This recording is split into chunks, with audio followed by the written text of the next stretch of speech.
Valve are slow when it comes to catching on to trends. For about 3 years, Gyrocopter has been played as this hardest of hard carry roles, but on all of the official stats he was listed as this 3-star nuker, 1-star disabler, 1-star initiator, and 0-star carry. But all of that has changed. Papa Gyro's finally got his 3-star carry stats, so let's learn how to play it.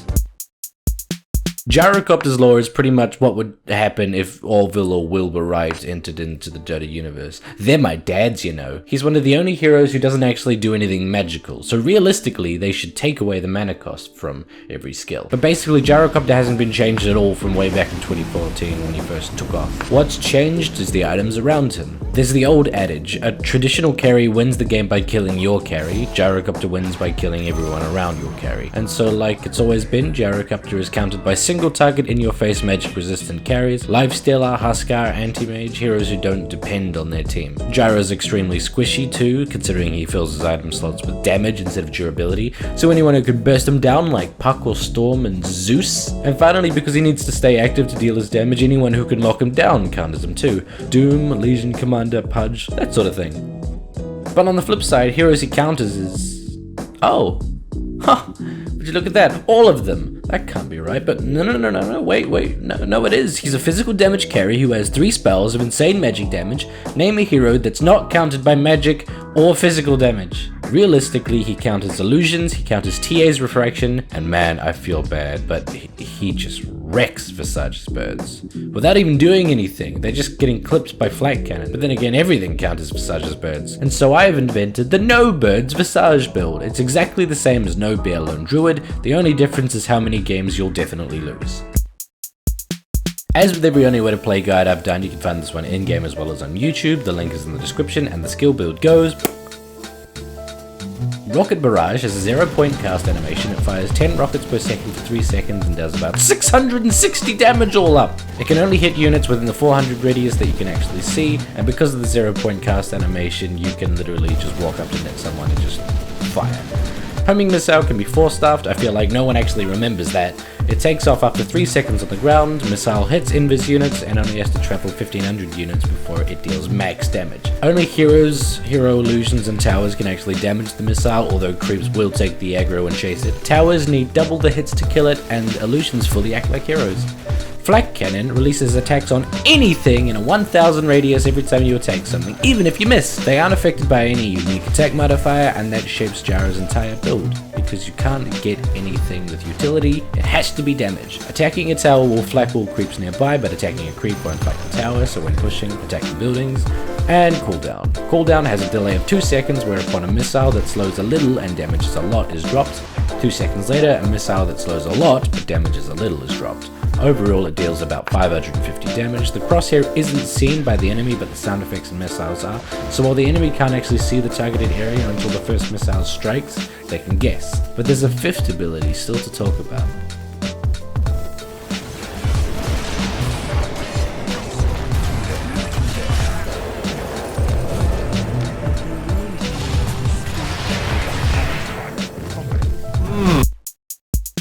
Ever heard of min-maxing? It's a thing in Dungeons and Dragons and optimization programs. That's what we're doing tonight. If you wanted a hero who could be early game magic, late game physical, you should have picked Marana. There's a reason Gyro is near the bottom of the average hero win rates. People don't know how to commit and fully just go wild with the damage.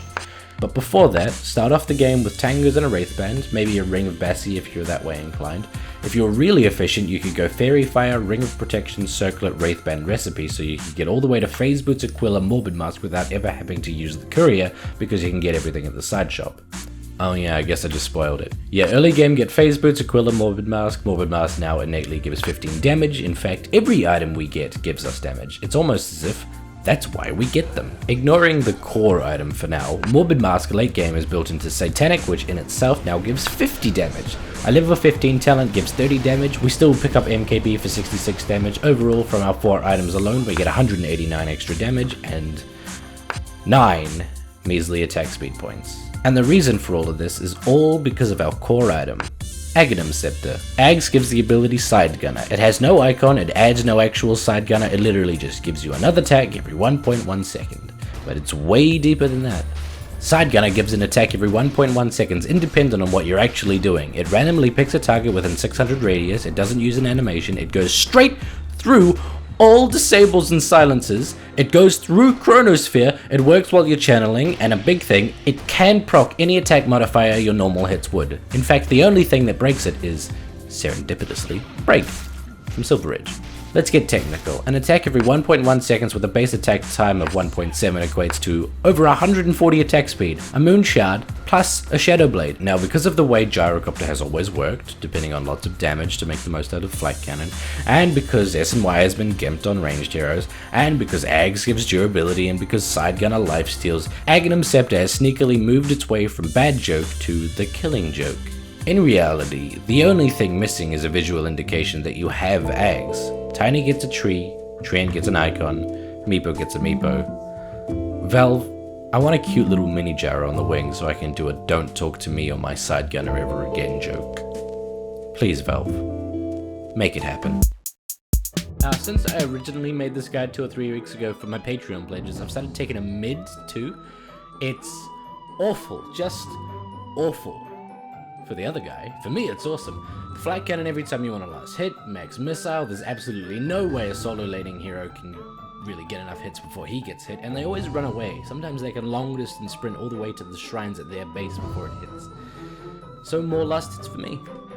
If you want to see this and other guides like it weeks earlier, check out my Patreon. The following guys are cool and already do that. Free Kill, Foxy or Fucking Loxley, Chris, Seraph 1996, I for Trouble, Matt Masters, King, Ice, Bruticus, Mix, Chillin, Mr. Magic aka The Tone, Zelnor, Bill Hart the Science Count, Pearson Newborn, Edge Nudes at 1000 Pledges, Hubert Motherfucking Cumberdale, Shooped, Acromo McAngel Face, Mr. Revolute, Turd Ferguson 67, Grumpy Bear, Jeff Miller, Kaiser Wilhelm, Michael, Give Io the Next Arcana, Rob, Shadow Sweetheart, Evil Motherfucking Jellyfish, Aaron Tang, Jacob Miller, Slap a Leg a Lamb on the side for it, 70, Klamath, Saintly Motherfucking Swordfish, Apache Mari wearing a headwear, neckwear, nicknamed as Hatcrafted, Dice, Aaronin, Armin the Ultra Death Cat, Punith P, Zwok, Hunterfield, Pro S, Lewis Edwards, Christian Radder, Herpa Derpa Dooda Derp, Swaggity Booty Beep Boop D, Booty Souffle, Red, I can't get the spacesuit off, it's been years, please send help, Kerrison, Parker Bukowski, Redless, Yuvav Wev Wani Ateni Evwagwimabwimosses, Snuggly Woggums, Malakot, Yebis McGee, Matthew Nami, Rhett Mitchell, Zena Pranumber, and